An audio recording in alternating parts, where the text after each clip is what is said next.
Candidates are securing their spot on the ballot. Today, Fox 5 visited the electronic filing event for both the Republican and the Democratic parties of the Nevada legislature.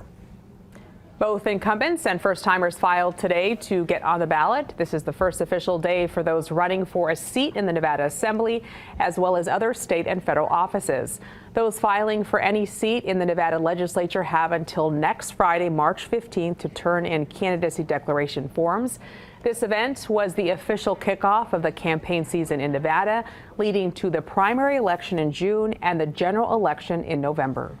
And you can see the unofficial list of candidates entering the race through the Secretary of State's website. We do have a link to that on our homepage right there on your screen, fox5vegas.com. Just click on this story. The list of candidates will be made official after the withdrawal and challenge periods. The Secretary of State's office says the official list will be posted no later than April 3rd.